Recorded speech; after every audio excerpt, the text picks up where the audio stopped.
So I'm here to help anyone who's looking to buy a used car. Things to do when you're buying a used car.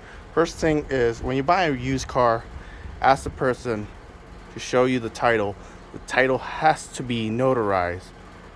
If it's not, or if they don't have the title, say, "Oh, I'll get it later," blah blah blah, this and that. If it's not there, it's not notarized, walk away. If the title is not notarized, you don't, and you get the title and it's not been notarized, you do not own the car legally and you cannot drive it. That's the first thing. So this is my car. This is a 2010 Toyota RAV4 V6. So the first thing you can do when doing a car inspection and you're not very well versed, first thing you do, you take your finger and stick it into the tailpipe. So there's nothing in the tailpipe in my car. If there's oil in the tailpipe, that means it's an oil burner. That means burning oil. Walk away. The head gasket has been blown. That's why it's burning oil. It's going to be $1,000 to fix. Walk away. Not even worth your time. Just walk away. The thing is to get the person open everything up, the engine bay, the doors and everything. Check the engine bay. See, mine is very clean. If you see any oil leaks or anything in your engine bay, usually not a good sign. Usually if there's oil leaks, usually from the valve cover gasket or the head gasket, if you see any type of oil leak, just walk away. It's anything that's leaking from the engine. It's worn and it costs you money fix. Valve cover gasket, $600 fix. Head gasket, $1,000. Just walk away, Best thing you can do when you see a bad situation is just walk away. So my engine's clean, no problem. Thing you want to check for is frame. If this car has been in a car accident, check the wheelbase. So simple. Stick your finger in from this part to this part, the space between the wheel and the body. So that's 4-finger in the back and 4-finger in the front.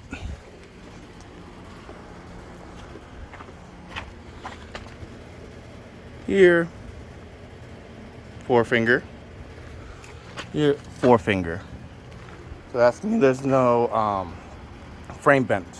So let's say if it was 3-finger here, and over here was 5 fingers or 5 fingers, that means the frame's been bent. Or if they're not evenly spaced, the frame is bent. That means this car has been in a car accident.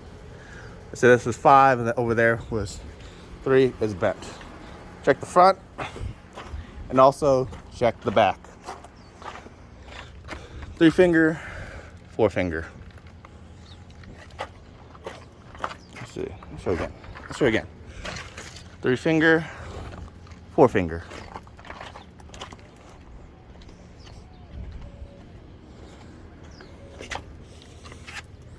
Three-finger, 4-finger. So the back wheel frame area has not been bent. No accident. Next thing you can do is check the struts. Stick your hand up in here. It's all dry, a little dirt. If it's full of oil, that means the struts have been blown. Usually you can haggle the price of the car if the struts been blown. And also look down. Underneath the car, no oil leaks, no nothing.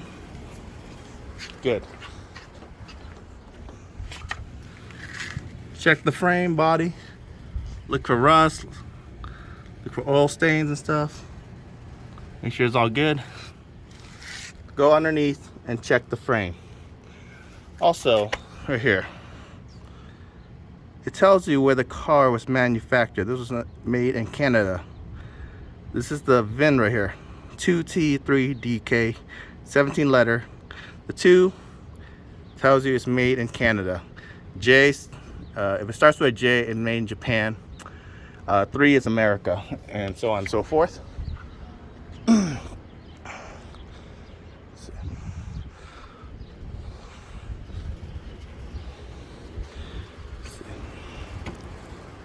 Next thing you want to do,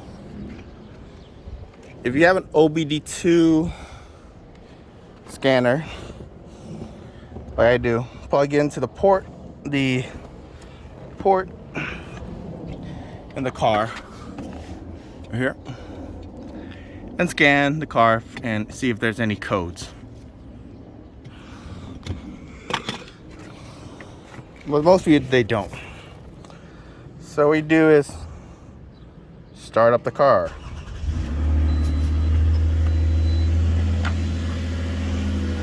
See if you hear any rattles, like a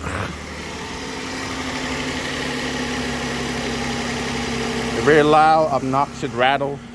That means the VVTi camera warned they really loud.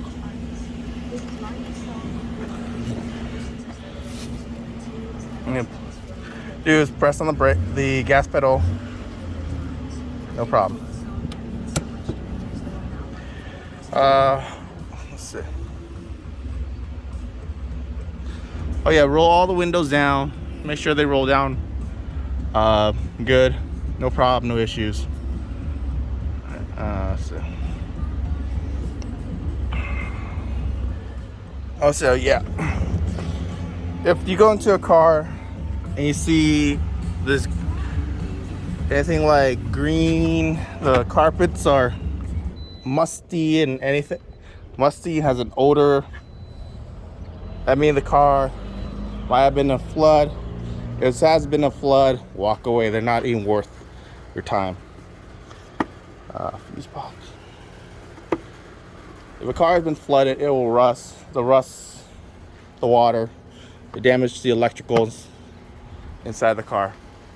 So when you test drive a car, drive it hard.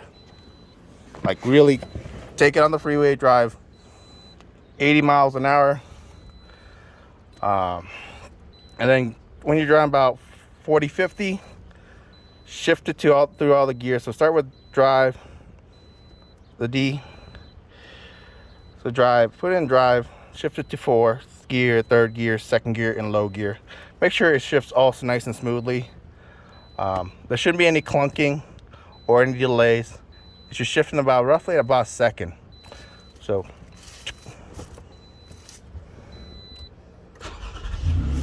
yeah, so shift it, reverse, neutral, neutral, drive, 4th, 3rd, 2nd, low gear.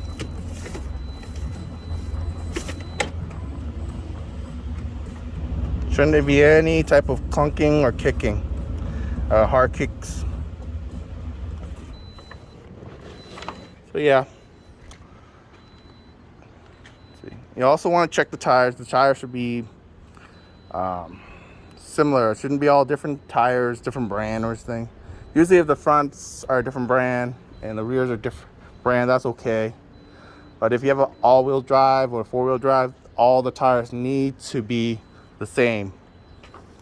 You go inside, feel the tires, make sure that it's nice and evenly worn. If from a used car, unless the person put in new tires.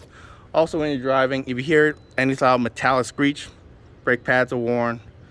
If the brake pads are worn, they'll eat into the rotors. Also, make sure you check for that. And when you go inside, test all the electronics. Take your time. Radio, all the buttons, like stuff. Make sure all the electronics working. Sunroof, everything. So yeah, thank you for watching. And if you have any question, message me.